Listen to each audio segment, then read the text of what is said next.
자, 요한복음 17장은 예수님의 대제사장적인 기도 내용이 있습니다.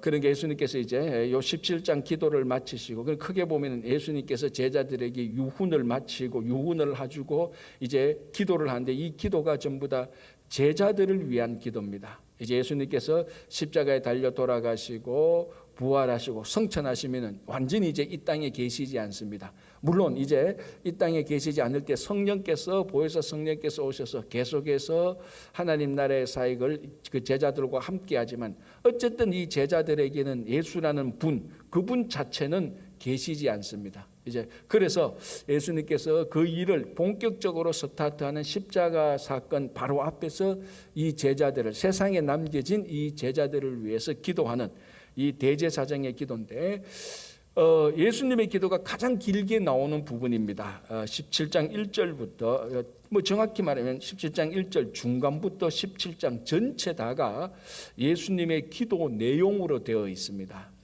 제자들을 위한 대제사장적인 그런 기도 내용인데요. 자, 한번 보겠습니다. 1절, 예수께서 이 말씀을 하시고 제자들을 위한 유훈을 마치시고 눈을 들어 하늘을 우러러 이르시되, 아버지여. 자, 이 아버지여, 우리가 주기도할 때 하늘에 계신 우리 아버지여라고 할 때 바로 그 아버지, 아버지여, 때가 이르렀사오니. 자, 아버지여, 이미 이 아버지라는 말 속에 예수님은 하나님의 아들이고 예수님은 하나님께서 보내신 자라는 말이 다 포함되어 있는 것입니다.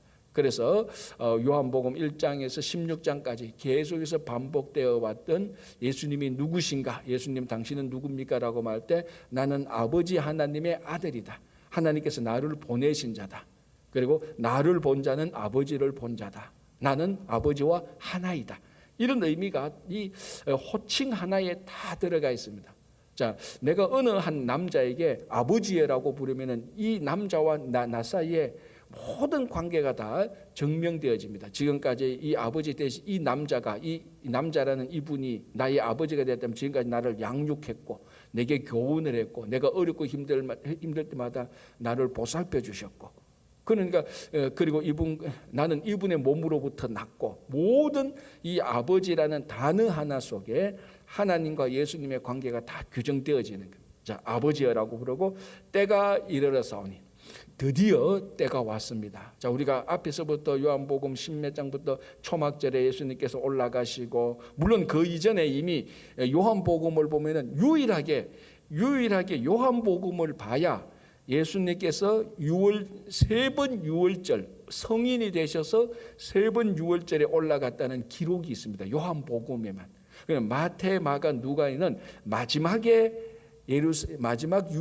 예루살렘, 예수님 공생의 마지막 예루살렘에 올라갔던 유월절을 맞이해서 올라갔던 그것만 마태, 마가, 누가복음은 그 마지막만 크게 우리에게 증거하는데, 요한복음은 세 번 예루살렘에 유월절을 맞이해서 올라갔다는 것을 보여주고 있습니다. 그때마다 아직까지 때가 되지 않았고, 마지막 유월절 올라가기 전에 초막절 올라가신 것도 우리가 앞에서 봤고, 수전절 올라가신 것도 봤고, 자, 초막절은 추수감사절과 같은 것이죠. 그리고 수전절은, 그러니까 초막절은 9월달 정도, 10월달 정도, 그리고 수전절, 이거 하누카라고 말했죠. 12월달, 우리 크리스마스 앞에 있는 유대인들만이 지키는 절기. 그래서 수전절을 유대인의 크리스마스라고 그렇게까지도 별명을 붙입니다. 그 크리스마스하고 같이 인접해 있으니까. 자, 그때도 예수님께서 때가 이르지 않았다 그랬습니다.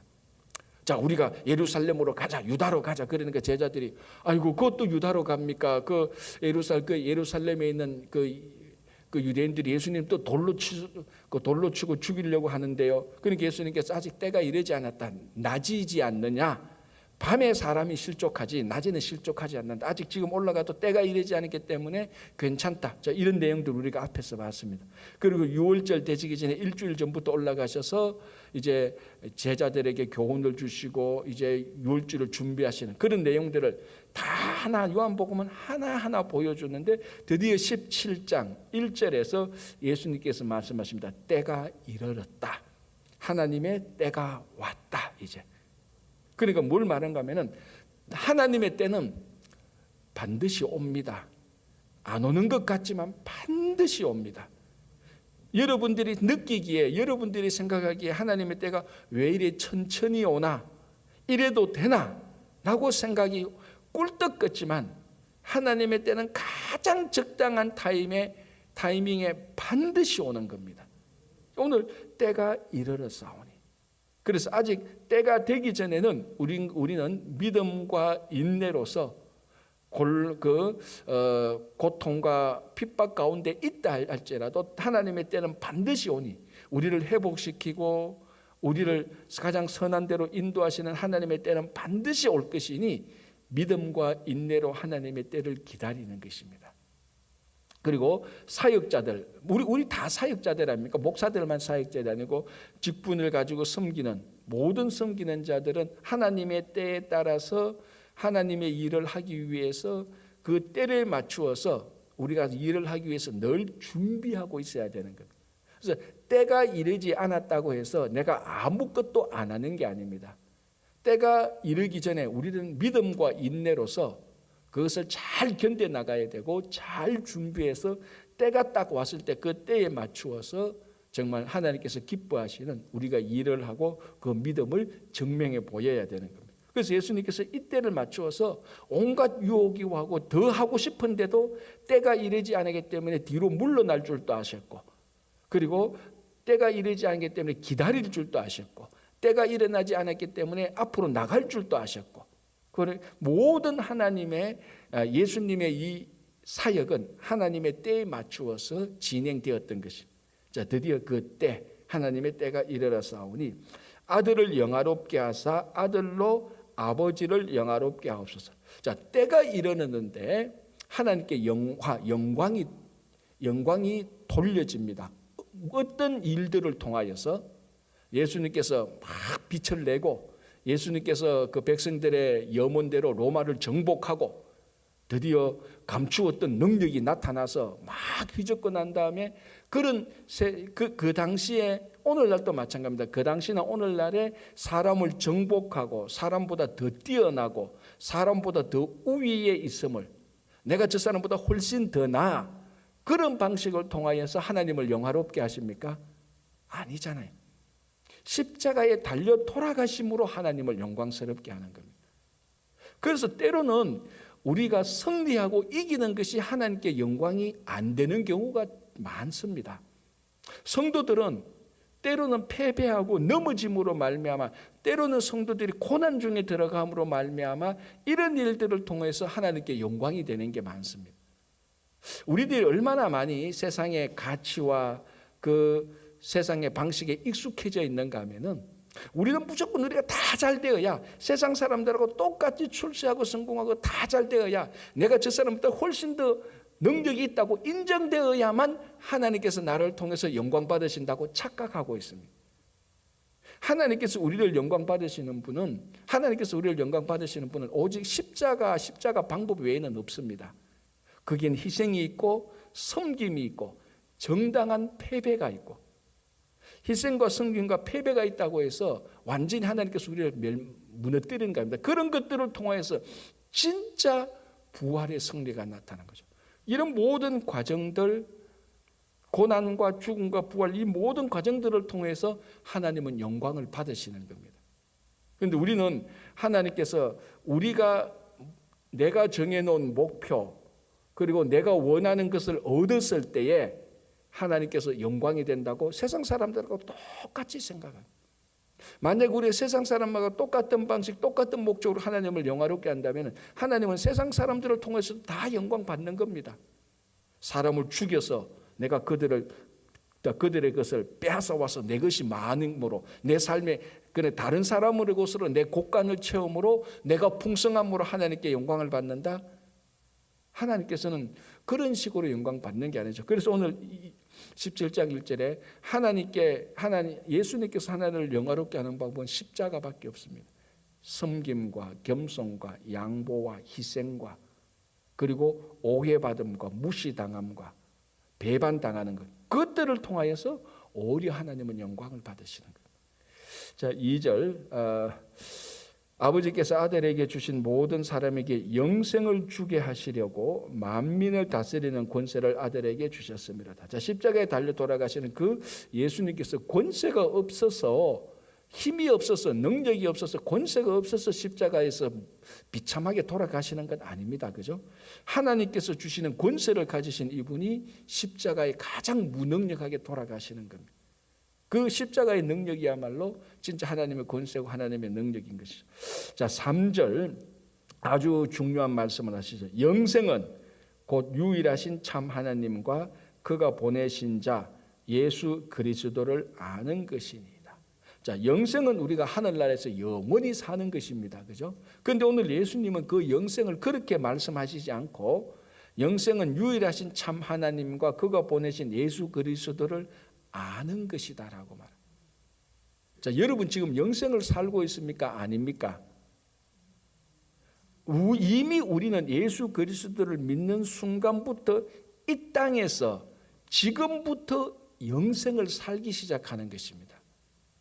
많은 성도들이 영생은 죽고 난 다음에 하나님 나라 가서 그때부터 영생을 산다고 생각하는데 그거는 영 틀린 말입니다. 그건 영생이 아니고 그건 영생의 시작이 아니고 영생의 과정 중에 있는 겁니다. 영생은 예수 그리스도를 믿는 순간부터 영원한 삶이 이 땅에서부터 시작되는 겁니다. 여러분, 영원한 삶은 하늘나라에서 시작되는 게 아닙니다. 이 땅에서 시작되는 겁니다.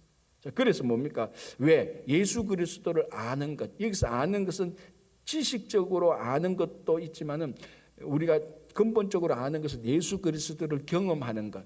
그리고 예수 그리스도와 함께 하는 것. 그것이 영생이라고 그랬습니다. 자, 여러분, 하나님 나라에서 하나님 나라에 살아가는 영원한 생명의 그 삶의 방식은 우리가 정확히 잘 모르지만 왜 성경에서는 하늘나라의 삶에 대해서 구체적으로 잘 묘사하고 있는 부분이 몇 번 없습니다. 요한복음에 약간 있고 앞에 약간씩만 비유로 나와 있지만은 그러나 약간씩 있지만은 우리가 확실히 아는 것은 하늘나라에 가서 하나님과 예수님과 성령과 함께 동행하고 그분들과 함께 영원한 삶을 나눈다는 것은 분명합니다. 그건 성경에 나와 있지 않습니까?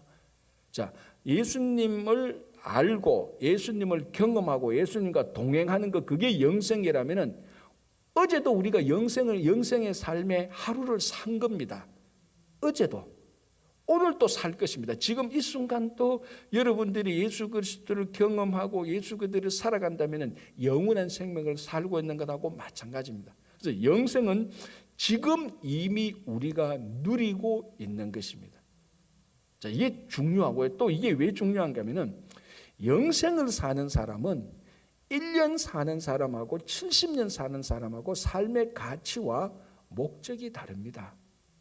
여러분, 우리가 잘 그 비유로 하는 하루살이와 매미 이야기 있잖아요. 매미하고 하루살이가 친구가 돼서 그 하루를 놀았다가 저녁 때 인사할 때 내일 보자 그러니까 하루살이가 내일이 뭐냐고 했던 것처럼 하루를 사는 사람하고 한 계절을 사는 사람하고 1년을 사는 사람하고 10년을 사는 사람하고 70년, 100년을 사는 사람하고 영원한 생명을 사는 영생을 사는 사람의 가치와 목적이 다릅니다, 여러분. 자, 초등학교 1학년 아이들하고 80된 어르신하고 삶의 목적과 가치가 같습니까? 다르죠. 초등학교 학생들은 앞으로 살아갈 날이 많기 때문에 자기의 비전과 목적이 다 있습니다. 그러나 80되신 분은 앞으로 살아갈 날이 많지 않기 때문에 목적과 비전보다 지나간 삶을 되돌아보며 남은 삶을 지혜롭게 인생을 잘 마무리하는 게 자기 삶의 목적입니다. 그러니까 얼마나 사느냐에 따라서 삶의 가치와 목적이 완전히 다른 겁니다. 그런데 우리는 영원한 생명을 사는 사람들인데 말과 삶의 모습을 보면 하루살이하고 똑같을 때가 너무 많아요. 마치 오늘 살고 치우는 것처럼 그렇게 살아요. 아니면 한 일주일만 살고 치우는 것처럼 그렇게 사는 겁니다. 우리는 영원한 삶을 살기 때문에 하루 사는 사람하고 1년 사는 10년 사람하고 가치와 가치관과 삶의 방식이 달라야 돼요. 우리는 영원한 생명을 지금도 살고 있고 앞으로도 살 것입니다. 그리고 우리 앞에서 말씀드린 것처럼 예수님께서 영원한 생명을 살 수 있도록 우리 처소를 다 준비해 놓은 겁니다. 하늘나라에서. 그리고 이 땅에서도 영원한 삶을 살도록 해놓았기 때문에 우리가 뭐 아쉬운 거나 뭐 부족한 게 하나도 없습니다. 그렇죠? 그런데 우리가 70년 사는 세상 사람들하고 똑같은 가치와 똑같은 목적으로 살아가서는 안 되는 거죠. 그래서 영생은 예수 그리스도를 알고 그와 함께 경험하고 그와 함께 누리는 것이 영생입니다. 오늘 또 여러분들이 영원한 생명을 정말 풍성하게 사시기 바랍니다. 자, 5절 볼게요. 아버지여, 창세전에 내가 아버지와 함께 가졌던 영화로서 지금 또 아버지와 함께 나를 영화롭게 하소서. 자, 여기 눈이 번쩍 뜨이는 말이 있습니다. 무슨 말입니까? 창세전에. 자, 우리가 요한복음에서 무엇이 계속해서 문제되었습니까? 예수님이 누구냐, 너가 예수님이 아버지와 아들과 하나이다라고 말할 때 신성모독을 한다, 네가 하나님이냐 말은 그런 게 굉장히 문제가 되죠. 물론 안식일 문제도 문제되었지만, 자, 예수님이 오늘 말합니다. 예수님은 창세전에, 그러니까 이게 시점으로 따지자면은 창세기 이전입니다. 창세기에 나타난 첫 단어 태초에라는 말. 그래서 요한복음 1장 할 때 제가 말했습니다. 요한복음도 태초라는 말이 나오고 창세기도 태초라는 말이 나오는데 우리말로 똑같은 태초인데 시간적으로 따지면 어느 것이 더 앞선 시간입니까? 요한복음에 나오는 태초가 더 앞선 시간인데 요한복음에 나오는 태초는 영원입니다.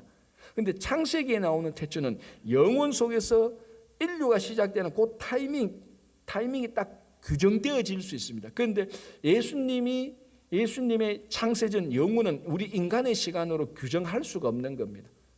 굉장히 신비로운 말 아니에요. 내가 창세전에 아버지와 함께 가졌다. 그러니까 이미 영원에서부터 아버지 하나님과 예수님은 함께 계셨다는 겁니다. 자, 이게 왜 중요한가 하면은, 자, 영생은 예수님께서 우리들에게 주시는 겁니다. 하나님께서 우리들에게 영원한 생명을 주는 겁니다. 누가 우리에게 영원한 생명을 줄 수 있습니까? 답, 영원하신 분만이 우리에게 영생을 줄 수 있는 겁니다. 뭐 자기도 100년 살면서 꼴랑 100년 살면서 내가 너에게 영생을 주노라, 그게 다 이단인 거예요. 자기도 꼴랑 100년밖에 못 살면서 어떻게 영생을 줍니까? 영원한 분만이 우리들에게 영원한 생명을 줄 수밖에 없지 않습니까? 그래서 오늘 아버지여, 창세전에 계신 영원하신 분, 그리고 창세전에서 영원하신 예수님과 함께 계셨던 아버지 하나님, 그래서 영생은 그 하나님과 그 예수님을 아는 게 영생이라는 거예요. 그리고 그분만이 우리들에게 영원한 생명을 줍니다. 뭐 새벽기도 나오신 분이야 다른 교리나 다른 이단에 흔들릴 리가 없지만은 의외로 어떤 사람이 영생에 대해서 신앙적으로 흔들리는 분이 있습니다. 여러분, 영원한 생명을 주시는 예수님으로부터 절대로 흔들림이 없기를 바랍니다. 6절, 세상 중에 내게 주신 사람들에게 내가 아버지의 이름을 나타내었나이다. 자, 예수님께서도 이 땅에 오셔서 우리와 같은 삶을 사실 때에 예수님에게 붙여주신 사람들에게 하나님의 이름을 다 드러냈습니다. 자, 하나님의 이름을 드러냈다는 것은 뭐 글씨로 써서 하나님 봐라 그런 우리 유치원식의 방식이 아니고 예수님의 삶을 통하여서 하나님의 존재를 드러내 보여주셨다는 것입니다.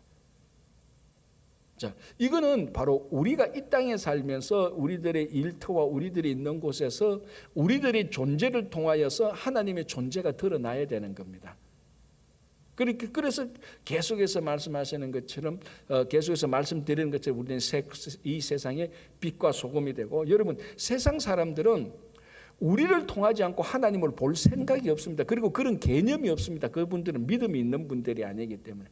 그래서 세상 사람들은 교회와 성도라는 렌즈를 통하여서 하나님을 봅니다. 그 사람들은. 그런데 이 렌즈가, 교회와 세상의 렌즈가 어둡고 더럽고 불투명하다면 하나님을 제대로 못 보이죠. 자, 예수님께서 아버지의 이름을 자기에게 붙여주신 사람들에게 아버지의 이름을 다 나타내었습니다. 여러분들은 여러분들을 보고 저분을 보니까 신이 있는 것 같다라는 세상 사람들의 그런 감정이 나와야 되는 겁니다. 그런데 가끔 반대로 하지 않습니까? 내가 저 사람만 없으면 교회 다닐 건데 저 사람 때문에 내가 교회 안 갑니다. 그런 이야기는 우리가 종종 듣습니다. 자, 솔직히 좀 슬픈 이야기지만은 내가 이분을 보고 하나님을 알게 되었다라는 분이 많은 그런 이야기를 많이 들은지, 내가 누구 어떤 사람들 때문에 교회 안 나간다는 이야기를 많이 들었는지. 저는 목회를 하기 때문에 이런 종류 저런 종류의 얘기를 듣죠. 그러나 제가 볼 때는 참 슬픈 얘기지만 내가 누구를 보고 와 정말로 저분을 통해서 내가 하나님의 존재, 신이 있다는 것을 믿고 나도 신을 믿겠다라고 한 사람보다 누구 때문에 내가 교회 안 나가겠다는 사람들의 얘기를 솔직히 저는 더 많이 들었습니다. 그게 참 가슴 아픈 일이에요. 참 가슴 아픈. 그래서 오늘 우리가 이 6절을 보면서 이제는 그걸 우리가 역전시켜야 됩니다. 우리가 역전시켜야 됩니다. 여러분, 우리만 역전시켜도 돼요. 이제는 우리들을 통하여서 야 그래도 참 세상 살만하다. 우리를 통하여서 야 그래도 신이 있는 것 같다. 야 우리를 통해서 야 교회가 진짜 필요해. 야 우리를 통해서 야 진짜 우리하고 다르게 세상 사람들과 다르게 진리로 사는 사람이 있네라는 그런 이야기가 나올 수 있도록 이제 우리 그런 삶을 살아야 되는 거예요. 왜? 우리는 영생을 사는 사람들이니까. 우리는 영원한 생명을 가지고 영생을 사는 사람들이니까 구별된 삶이 나타나야 되는 거죠. 그죠? 자, 7절에서 10절인데요. 재밌는 표현이 있습니다. 10절 한번 볼까요? 이렇게 되어 있습니다. 내 것은 다 아버지의 것이요 아버지의 것은 내 것이온데 내가 그들로 말미암아 영광을 받았나이다. 자, 내 것은 다 아버지의 것이고 아버지의 것은 다 내 것이다. 이게 당연하죠. 왜냐하면은 아버지 하나님과 예수 그리스도는 일체니까 하나님의 것이 예수님의 것이고 예수님의 것이 하나님의 것입니다. 그죠? 자, 여기에 예수님의 것 대신에 내 것이라고 한번 붙여봅시다. 자기 이름을 넣어서 하나님의 것이 내 것입니다. 내 것은 하나님의 것입니다. 자, 이렇게 말할 때 하나님의 것이 내 것이다라고 말을 할 때 우리는 하나님의 것을 다 사용할 수 있는 권리를 가집니다. 내 것이니까. 자, 우리가 이 본문을 이렇게 우리가 들으면 가장 우리가 물질관에 대해서 가장 정확합니다. 하나님의 것이 내 것이라고 말할 때는 나는 하나님의 것을 다 사용할 수 있는 권리가 있다고 생각하시면 됩니다. 내 것도 하나님의 것이라 그러면은 내 모든 소유물은 하나님이 소유권자라고 그렇게 생각하시면 됩니다. 가장 좋은 것입니다. 이걸 반대로 쓰면 안 됩니다. 나는 하나님의 모든 것을 다 사용할 수 있고 나의 모든 것은 다 하나님의 것입니다. 이게 바로 청지기입니다. 청지기는 주인의 것을 다 사용할 수 있습니다. 그러나 청지기가 가진 모든 것은 다 누구 것입니까? 주인의 것이죠.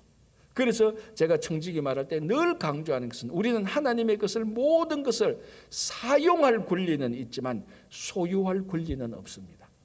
이게 청지기입니다. 그래서 청지기는 내 것이라고 주장할 수 있는 게 하나도 없습니다. 다 하나님의 것이고. 그러나 이 청지기는 모든 하나님의 것을 하나님의 나라를 위해서 다 사용할 수 있습니다. 그래서 우리는 소유권이 없는 대신에 사용권이 있습니다. 하나님의 모든 것을. 이걸 우리가 거꾸로 할 때가 참 많죠. 늘 소유권만 가지려고 하고 하나님의 것을 하나님의 나라를 위해서 안 쓰고 하나님의 것을 자기 것으로 만들어 놓고 자기를 위해서 사용할 때, 그래서 이게 우리가 흔히 말하는 거창하게 말하는 이게 자본주의의 병폐가 여기서도 나는 겁니다. 전부 다 자기 소유만 가지려고 하고 이것을 사용을 안 하려고 하고 하나님의 사용을 안 하려고 할 때. 그런데 오늘 예수님께서 아버지 것은 다 내 것이고 내 것은 다 아버지 겁니다. 이걸 우리가 어떻게 삶에 적용해야 될까? 우리는 하나님의 것을 다 사용할 수 있고 다 하나님의 것을 사용할 수 있고 내가 가진 모든 것은 나는 하나도 내 소유를 주장하지 않고 하나님의 것이라고 주장할 때, 그때 욥처럼 우리가 고백할 수 있습니다. 욥이 무슨 고백을 했습니까? 가족들 다 잃고 재산 다 잃고 목숨만 남겨놓고 건강 다 잃었을 때 뭐라고 말합니까? 주신 분도 하나님이시오, 취하신 분도 하나님이시오. 그게 오늘 예수님께서 하신 말씀하고 똑같지만 내 것은 다 아버지 것이다. 원래 아버지 것이니까 때를 따라서 아버지가 다 가져가셔도 맞다는 겁니다. 그런데 사람의 심리가요 얼마나요 얍삽한가 하면요, 다 하나님의 것인데 내가 하나님의 것을 내게 사용하여 주실 때 내가 막 가지고 있을 때는 좋습니다. 그런데 당연히 하나님의 것이고 가져갈 때는 되게 서운해요. 마치 자기 것 뺏긴 것처럼 생각해요. 원래 그게 당연한 건데, 그죠? 그게 우리 속에 있는 소유 탐욕이 그렇게 발동시키는 것이. 그래서 오늘 이 말씀을 보면서 내 것은 다 아버지의 것이요 아버지의 것은 다 내 것이다. 우리는 하나님의 것을 하나님 나라를 위해서 다 사용할 수 있는 권리가 있습니다. 하나님의 것을 쓰십시오. 하나님의 나라를 위해서. 그래서 우리가 기도를 통하여서 하나님의 능력을 받아서 하나님을 위해서 사용합니다. 그러다 내가 가지고 있는 어떤 것도 내 소유가 아니라고 정말 하나님께서 원하시면 하나님께서 언제든지 취하셔도 여러분 서운해하지 마십시오. 그게 정상입니다. 원래 하나님께서 가져가셔야 되는 거예요. 그렇죠? 자, 11절 볼게요. 나는 세상에 더 있지 아니하오나 그들은 세상에 있사옵고 나는 아버지께로 가옵나니 거룩하신 아버지여 내게 주신 아버지의 이름으로 그들을 보존하사. 자, 여기 그들은 제자들입니다. 그들을 보존하사 우리와 같이 제자들도 하나가 되게 하옵소서. 내가 그들과 함께 있을 때 내게 주신 아버지의 이름으로 그들을 보존하고 지키었나이다. 그 중에 하나도 멸망하지 않고 다만 멸망의 자식은 멸망하게 되니 이는 성경을 응하게 하려 함입니다. 자, 무슨 말인지 알겠죠? 예수님께서 이제 십자가에 달려들어 성천하실 때 남게 될 수 있는 남는 제자들을 보존해달라, 지켜달라고 기도를 합니다. 하나님께서 내게 주신 사람은 하나도 멸망하지 않는데 딱 하나, 멸망의 자식은 멸망할 것입니다. 누구? 가룟 유다를 말하는 거죠. 다만 멸망의 자식뿐이오니, 다만 멸망의 자식은 멸망할 수밖에 없사옵니다. 그러나 내게 붙여주신 모든 제자들을 내가 성천하신 나누에 내가 이 땅에 없더라도 하나님께서 보존하여 지켜주시옵소서 라고 말하고 뭐랍니까? 12절 끝에 이는 성경을 응하게 하려 함이라. 이 멸망의 자식이 나타나게 된 것도 결국은 거룩하고 신비한, 참 이거는 하나님의 섭리는 우리가 말로 평생을 다 말로 설명해도 말로 설명을 할 수가 없어요. 하나님의 섭리라는 것은. 여러분, 신앙이라는 것이 말로 다 설명될 것 같으면 그게 무슨 신앙입니까? 논리죠. 설명이죠. 이해하는 거죠. 믿음이라는 것은 말로 다 설명이 안 되는 거예요.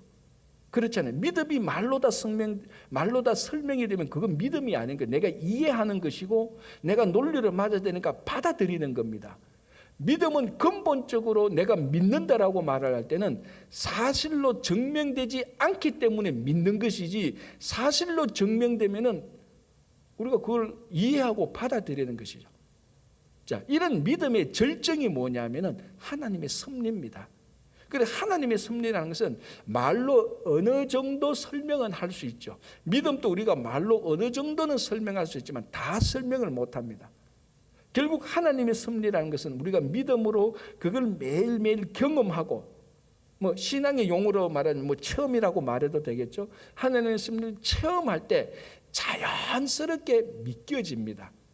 자연스럽게 믿겨지는 것은 이게 내가 논리로 이해한 건지 믿어서 믿어야 하는지 그 분간이 없을 정도로 너무나 자연스럽게 우리가 받아들여요. 여러분 걸을 때, 여러분이 평소에 걸을 때 내가 오른발 걷고 왼발 걷고 그거 다 따지고 걷습니까? 목 안 걷잖아요. 자연스럽게 그냥 걷지 않습니까? 하나님의 섭리를 우리가 믿음으로 자연스럽게 받아들일 때 정말 이 멸망의 자식이나 악한 것들이 우리 사도 바울식으로 말하면 모든 것이 합력해서 선을 이룬다는 것을 우리가 확신하게 되는 것입니다. 뭐 제가 설명할 수 있는 건 이게 답니다. 저도 더 이상 설명이 안 됩니다. 그러니까 믿음인 것이죠. 그죠? 그래서 예수님이 말합니다. 이는 성경을 응하게 하려 함이라. 그러니까 여러분 주변에 멸망의 자식이 여러분을 자꾸 괴롭혀도 그렇게 하나님의 섭리를 받으십시오. 아이고, 하나님의 무슨 거룩한 선을 이루려고 저 멸망의 자식이 자꾸 나를 괴롭히나. 그렇게 딱 확신이 들면 되게 편해요, 마음이. 한번 해보십시오. 안 해보셨구나. 해보실 되게 미운 사람이 있으면요, 이유 없이 자꾸 괴롭히나. 왜 사람이 이유 없이 괴롭히나? 아, 이게 바로 가룟 유다하고 똑같구나. 그래 생각하면요, 오히려 가룟 유다 그 사람은 불쌍해져요. 아, 이런 사람을 통하여서 하나님께서 또 성경을 응하게 하시고. 그러니까 우리 주변에 항상 없으면 좋겠는데 있는 경우가 많죠. 가룟 유다 같은 사람 경우. 그때는 아, 이게 성경을 응하게 하려고 하는구나 하고 딱 그런 렌즈로 보면요, 참 불쌍해져요. 그래서 이 사람을 제거하잖아요. 다른 사람이 그 자리에 딱 들어옵니다. 그 자리에는 항상 TO가 있어요. 성경을 응하게 하는 멸망의 자식은 여러분 인생에 꼭 TO가 있어요. 그러니까 A라는 사람을 빼면 TO가 있기 때문에 B라는 사람이 들어와요. 그 TO가 있다는 것을 이해하고 받으시면 됩니다. 그럼 편합니다. 그죠? 예수님한테도 멸망의 자식 TO가 있었는데 우리한테도 그런 TO가 딱 있습니다. 자, 이제 마지막 하나만 더 볼게요. 13절. 지금 내가 아버지께로 가오니 내가 세상에서 이 말을 하옵는 것은 그들로 내 기쁨을 그들 안에 충만히 가지게 하려 함이라. 이 아멘 해야 되죠. 결국 이렇게 기도하고 예수님께서 제자들을 위해서 교훈하고 제자들을 훈련시키고 이런 모든 했던 중요한 목적은 예수님이 가지고 있는 기쁨을 제자들도 누렸으면 좋겠다는 겁니다. 우리 신앙생활 할 때 참 중요한 게 뭡니까? 신앙의 기쁨이 있어야 됩니다. 그래야 율법적인 사람이 안 돼요. 여러분, 율법적인 사람의 특징이 뭡니까? 신앙의 기쁨이 없어요. 그 사람들은 마치 로봇가 움직이는, 자동적으로 움직이는 것처럼 그냥 착착착착 일은 잘하는데 그 내면을 보면요, 기쁨이 없어요. 예수의 기쁨이 없습니다. 그게 얼마나 슬픈 일입니까? 우리에겐 영생이 있고 영생을 사는데 멸망의 자식이 우리를 공격해도 우리는 그걸 감당하고 충분히 품고 가는 정말 구별된 삶이지 않습니까? 그런데 그 안에 기쁨이 없다. 정말 불쌍한 겁니다. 그래서 예수님께서 예수님의 기쁨, 세상의 기쁨이 아니고 예수님의 기쁨을 제자들에게 충만히 주려고 하는 거예요. 오늘 또 하나님께서 이 말씀을 통해서, 기도를 통해서, 우리가 이 새벽 기도의 전체를 통해서 예수님께서 예수님의 기쁨을 여러분들에게 주시려고 하는 겁니다. 오늘 여러분들이 그 기쁨으로 살아가신 하루가 되기를 간절히 바랍니다. 기도하겠습니다. 하나님 감사합니다. 오늘 하루를 살아갑니다. 오늘 하루도 영원한 삶을 사는 것이오니 영생을 사는 우리가 70년 100년 살고 많은 세상 사람들과 구별된 삶을 살게 하여 주시옵소서. 주님, 특별히 다시 한 번 더 기도합니다. 오늘부터 주일까지 우리 EM 청년부 수련회를 가게 됩니다. 오고 가는 걸음 지켜주시고 아무도 다치거나 아무런 사고도 일어나지 않고 아무도 아프거나 아무도 코로나에 걸리지 않도록 주님께서 지켜주시고 그 또 말씀 선포를 통하여서 또 교제를 통하여서 우리 EM 청년부가 늘 성숙하고 거듭날 수 있도록 도와주시고 수고하시는 우리 데이빗 전도사님과 스태프들에게 주님의 능력을 더하여 주시옵소서. 오늘도 이 아침에 우리가 올려드리는 기도에 주님께서 늘 함께 응답으로 해주실 것을 믿습니다. 우리 가운데 몸이 연약하신 모든 분들 주님께서 고쳐주실 것을 믿으며 예수님 이름으로 기도합니다. 아멘.